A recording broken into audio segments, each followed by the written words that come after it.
A veces es martes, de tercer grado es martes del doctor Leopoldo Gómez, vicepresidente de Noticieros Televisa. Querido Leopoldo, ¿cómo estás? Buenas tardes. Muy bien, mi querido Joaquín, con el gusto de estar contigo, con tu auditorio también. Gracias, querido Leopoldo. ¿Qué novedades? Pues nada, de regreso, echándole un vistazo a lo que está pasando en Estados Unidos, me parece fascinante que lo que encuentras es como que hubiera dos mundos separados. De una parte está todo lo que pasa en Washington D.C., lo que tiene que ver con la política y las negociaciones, las crisis políticas, lo que cubren los medios más bien liberales, digamos CNN, New York Times, etcétera, y como en ese mundo parece un carnaval de caos lo que está sucediendo. La última crisis, creo sin duda la más grave, potencialmente más grave, tiene que ver con el despido del director del FBI, todas las secuelas que ha habido desde entonces. Pero sales de Washington D.C., sales de la óptica de esos medios y en realidad el país pareciera funcionar de manera muy normal.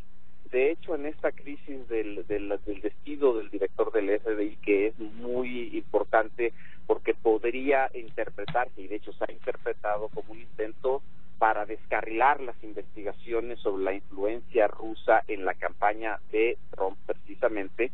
En esta crisis, las posiciones son muy distintas. Unos dicen estamos ante una crisis que podría ser el fin de la presidencia, el inicio del fin de la presidencia de Trump, y para otros dicen es una cacería de brujas, es para beneficiar a los demócratas, que es pura política. Este quiebre, digamos, en las opiniones lo ves también en los medios de manera muy clara. Si tú ves, por ejemplo, a CNN o MSNBC, lo que te das cuenta es que ahí dicen que estamos ante el preámbulo de lo que podría ser un Watergate, es decir, un juicio político que acabara con la destitución del presidente. Pero si por el otro lado ves Fox de manera muy clara o minimizan el tema enormemente, y es increíble ver cómo en ciertos momentos CNN está tratando el tema y están en cosas absolutamente triviales al mismito tiempo Fox. Pero cuando se meten al tema, claramente dicen que está políticamente motivado y que esto es una razón más para salir a apoyar a Trump y que no se pueden dejar derrotar por los poderes establecidos, digamos, de Washington. Entonces, mira, esa polarización de opiniones del que existe también en los medios hace que las interpretaciones sobre un mismo evento sean radicalmente distintas. Ahora, en esta crisis en particular sí veo dos cosas que me parecen que hay que tomar cuenta de ellas. Una, por primera vez, medios como CNN o como MSNBC superaron en audiencia a Fox News, que es una cosa rarísima, porque Fox News es la cadena de noticias dominante en Estados Unidos desde hace muchos años. Y eso coincide con una caída, no enorme, no es un desplome, pero una caída en la popularidad de Trump que llega a 38%. Sí, lo que interpreto aquí es que pues la nota es la nota y como no la estaba cubriendo bien Fox, sí hay una parte del público que se fue a los otros medios. Y también una parte del público que esto sí ya no le gustó y hay un cierto castigo a Trump.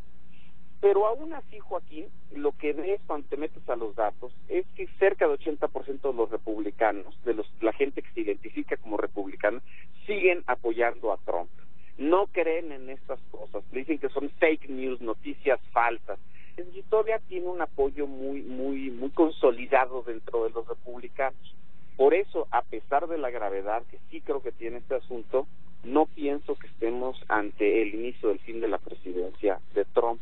Creo que en todo caso habrá que esperar a las elecciones intermedias de 2018 y si todo esto que está sucediendo, todas estas crisis tienen un impacto electoral al final de cuentas y ahí sí los demócratas recuperan o adquieren más fuerza en el Congreso de Estados Unidos, ahí sí la situación podría ser distinta.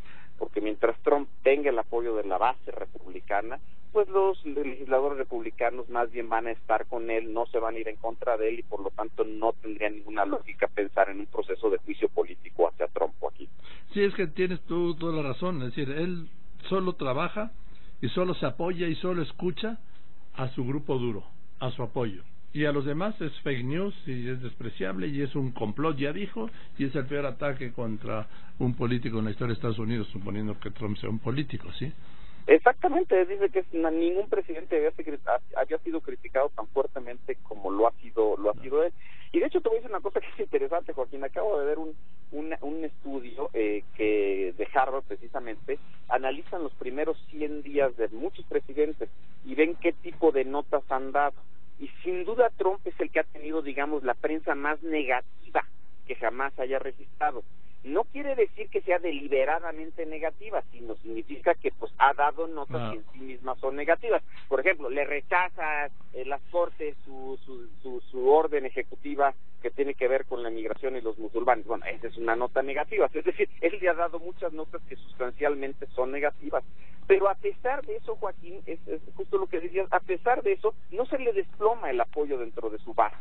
Es decir, todas estas notas parecen ir para un mundo que no es precisamente el mundo del que él se nutre, digamos, de que le da su apoyo, y que le cree fielmente y que no cree mucho de lo que está escuchando de otros medios, si es que los escucha, porque a lo mejor una parte importante de ese público ni sabe lo que está diciendo el New York Times, ni sabe lo que está diciendo CNN ni MSNBC. Ahí en Montana no les interesa lo que dice el New York Times ni el Washington Post. Y fíjate, Leopoldo, esto es de esta mañana. El exdirector de la CIA, John Brennan, aseguró ante el Congreso que debe quedar claro que Rusia interfirió descaradamente en las elecciones presidenciales de 2016.